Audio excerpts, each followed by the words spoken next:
तेजस्वी यादव और उनका महागठबंधन ठीक कह रहा था कि वोट की चोरी हुई है। कैसे चोरी हुई है ये बताया, और अब यही चीज़ बता रहे हैं बीजेपी के पूर्व विधायक जो महज 178 वोटों से ढाका से चुनाव हार गए। पवन जायसवाल की हम बात कर रहे हैं। पवन जायसवाल कोर्ट गए हैं और कोर्ट में अब सुनवाई हुई है। नमस्कार, दर्श न्यूज़ देख रहे हैं आप, मैं हूं अनुराग। 178 वोट से पवन जायसवाल हार गए। बीजेपी के तेज तर्रार विधायक थे पिछली पारी तक, लेकिन इस पारी में 178 वोट से हार गए। हारे भी तो आरजेडी के कैंडिडेट से। तो ऐसे में उन्होंने सवाल खड़े किए हैं और अब वो कोर्ट गए हैं, दस्तावेज दिए हैं और तमाम बातें वो बताते नज़र आ रहे हैं कि आखिर हुआ क्या है, किस तरह से जो है उनके साथ जो है गड़बड़ियाँ की गई हैं, किस तरह से गड़बड़ी हुई है, उसकी वजह से वो हारे हैं महज 178 वोटों से। तो पवन जायसवाल कोर्ट में जाने के बाद क्या कह रहे हैं, पवन जायसवाल का पूरा बयान आपको सुनाते हैं, सुन लीजिए आप। देखिए, ढाका विधानसभा का मामला ये था कि 178 वोट से आरजेडी के उम्मीदवार वहां चुनाव जीते, लेकिन चुनाव के पहले से हम लोगों को इस बात का शंका था कि वहां फर्जी वोटिंग का परंपरा रहा है पहले से। तो हम लोग शिकायत चुनाव आयोग को इस बारे में करते थे और हुआ भी। चुनाव के दिन 11 तारीख को पचपकड़ी थाना में 3 और चैनपुर थाना में 6 प्राथमिकी दर्ज प्रोजाइटिंग अफसर के द्वारा कराया गया। चुनाव के दिन 15 लोगों की गिरफ्तारी हुई, 6 महिला और 9 पुरुष। ये सभी अल्पसंख्यक समाज के लोग थे और इनको जेल भी जाना पड़ा, प्रशासन के द्वारा किया गया। तो फर्जी वोटिंग कई बूथों पर हुआ, पराजय हुआ 178 वोट से, कोई विषय नहीं है। लेकिन चुनाव समाप्ति के बाद जब पोलिंग एजेंटों के साथ हम लोगों ने बैठक किया, तब उसमें पोलिंग एजेंट के द्वारा बताया गया, क्योंकि चुनाव के दिन भी मेल हम लोग कर रहे थे, जहां से भी फर्जी वोटिंग का शिकायत मिला हम लोग कर रहे थे।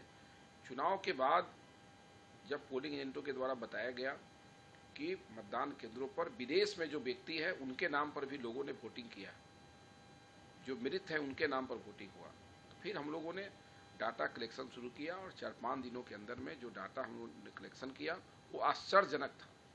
298 विदेश में जो लोग हैं उनके नाम पर फर्जी वोटिंग हो गया।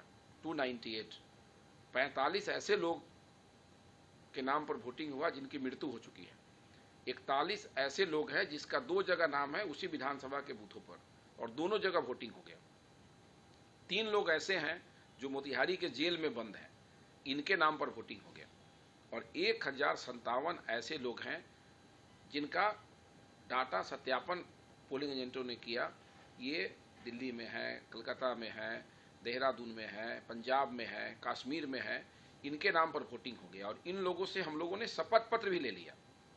इन लोगों से हम लोगों ने शपथ पत्र लिया, विधिवत इन लोगों ने लिख के दिया है कि मेरा नाम फलना है, ढाका विधानसभा के बूथ नंबर इतना पर, क्रम संख्या इतना पर, गृह संख्या मेरा ये है, मेरा ये नाम है, मेरा उम्र इतना है और 11 तारीख के ढाका विधानसभा के मतदान में मैं शामिल नहीं हुआ था कतिपय कारणों से, लेकिन जानकारी मिल रही है कि हमारे नाम पर फर्जी वोटिंग हुआ है। ये काफ़ी गंभीर विषय था। ऐसे 1444 मामला को हमने समेकित किया और पूरे साक्ष्य जब हमारे पास हो गए तब हम 16 तारीख को न्यायालय में, माननीय उच्च न्यायालय में जो रूल है इलेक्शन पिटीशन का, उसके हिसाब से गए और माननीय उच्च न्यायालय ने 8 दिन बाद ही 24 तारीख को इस मामले में प्रथम सुनवाई किया, जिसमें सभी पक्षों को नोटिस इशू हुआ है। तो मुझे पूर्ण विश्वास है, ये सुप्रीम कोर्ट का नियम है कि 6 महीना में ऐसे मामलों का निष्पादन होना है, अगर डॉक्यूमेंट्स उपलब्ध कराया जाता है तब। चूंकि हम आवेदक हैं और सारे डॉक्यूमेंट्स की व्यवस्था हमने कर लिया है, मजबूती से हम अपने पक्ष को माननीय न्यायालय के सामने रखेंगे, तो मुझे पूर्ण विश्वास है कि 178 वोट का अंतर है। 178 दिन से पहले माननीय उच्च न्यायालय का निर्णय इस मामले में आना चाहिए और ढाका का जो चुनाव है वो नियम के अनुसार जो साक्ष्य हमारे पास है उसके हिसाब से 100% रद्द होना सुनिश्चित है। मेरे पास जो साक्ष्य है उसके आधार पर मैं अपनी बात को कह रहा हूँ। पार्टी तो चुनाव आयुक्त तो बनेंगे, दोनों, राज्य चुनाव आयुक्त, मुख्य चुनाव पदाधिकारी, मुख्य चुनाव आयुक्त, जिला पदाधिकारी, चूँकि जिला निर्वाचन पदाधिकारी होते हैं तो बनाना था।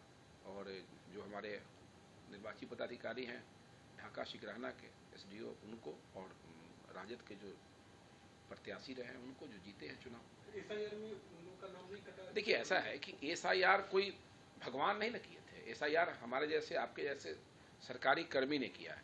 तो 3,35,000 वोटर है ढाका विधानसभा में, हमने 45 नाम ऐसा निकाला जो वोट कर दिए, मतलब मृत्यु जिसका हो गया था उनका नाम था, उसके नाम पर वोटिंग हो गया। ये संख्या ज्यादा भी हो सकता है। हमने 41 नाम ऐसा निकाला जिसका डबल नाम है, लेकिन अभी जब उसके बाद हम लोग ने डाटा तैयार किया तो 370 हो गया है।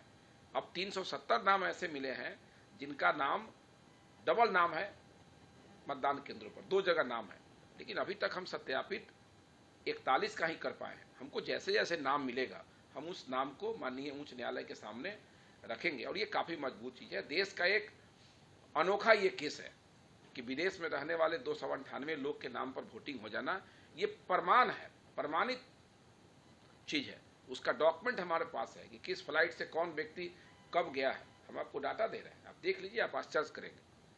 तो ऐसे परिस्थिति में मेरे पास अगर मजबूत साक्ष्य है तो निश्चित रूप से ढाका की जनता के, ढाका के जनादेश का अपहरण राजद के प्रत्याशी के, राजद के कार्यकर्ताओं के, राजद के मतदाताओं के साठगांठ से हुआ है, उसका उचित न्याय माननीय उच्च न्यायालय के द्वारा किया जाएगा। ऐसे मुझे आपको तो सुना आपने कि पवन जायसवाल बता रहे हैं कि 178 दिनों में हाईकोर्ट का जो फैसला आने की वो उम्मीद कर रहे हैं। 178 वोट से चुनाव हारे हैं और उनका कहना है कि चुनाव जीतने वाले फैसल रहमान के समर्थक हाईकोर्ट से अपने पक्ष में आदेश आने का दावा कर रहे हैं। दोनों पक्षों के दावे के बीच मोतिहारी के ढाका विधानसभा का चुनाव बीत जाने के बाद अभी भी सुर्खियों में बना हुआ है। तो ढाका के जो पूर्व विधायक हैं पवन जायसवाल, जिन्हें लोग कागज का जानकार भी कहते हैं, जिन्होंने राजद विधायक फैसल रहमान के खिलाफ 27 आरोप लगाया है। पवन जायसवाल का दावा है कि फैसल रहमान ने न सिर्फ जेल में बंद विदेश में रह रहे लोगों से फर्जी मतदान से चुनाव जीता, बल्कि उन्होंने नामांकन के दौरान कई सच को छुपाकर चुनाव आयोग की आंखों में धूल भी झोंका है। तो पवन जायसवाल ने तमाम जो पीछे की जो बातें हैं, कह रहे हैं कि किस तरह से फैसल रहमान ने जीत हासिल की है, किस तरह से विदेश में रह रहे लोगों से के नाम पर वोट पड़ गए, किस तरह से जेल में बंद लोगों के नाम पर भी वोट पड़ गए, ये तमाम बातें उन्होंने खुलासा किया है। कोर्ट के सामने पवन जायसवाल ने वो तमाम जो पक्ष है वो रखा है। अब कोर्ट का फैसला आएगा, जैसा कि वो बता रहे हैं।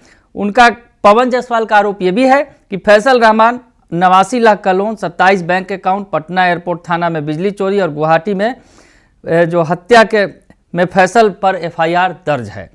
तो इसके बावजूद इनके इन तमाम मामले में राजद विधायक ने अपने नामांकन के दौरान चुनाव आयोग को दिए शपथ पत्र में जिक्र नहीं किया है। तो इसका भी जिक्र उन्होंने किया है और साथ ही साथ चुनाव के दौरान किस तरह से धांधली की गई इसका भी जिक्र पवन जायसवाल ने किया है।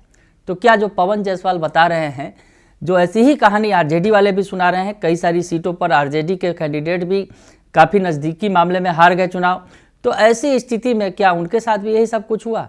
बड़ा सवाल खड़ा हो रहा है। लेकिन जिस तरह से सवाल खड़ा कर रहे हैं बीजेपी के पूर्व ढाका विधायक पवन जायसवाल, तो कहीं ना कहीं वो तेजस्वी की बातों का समर्थन करते ही नजर आ रहे हैं। फिलहाल अब मामला हाईकोर्ट में है और हाईकोर्ट में अब इसका फैसला होगा। बने रहिए दर्श न्यूज के साथ, तमाम खबरों से आपको अपडेट रखेंगे। फिलहाल के लिए इतना ही, धन्यवाद। In a world full of noise, imagine a place of calm. 41 acres of green, open learning, where classrooms blend with nature and ideas grow freely. Vidya Vihar Residential School, a cosmopolitan campus with world-class facilities, rich libraries, modern labs, arts, sports, and care for every child. A campus that shapes minds and hearts.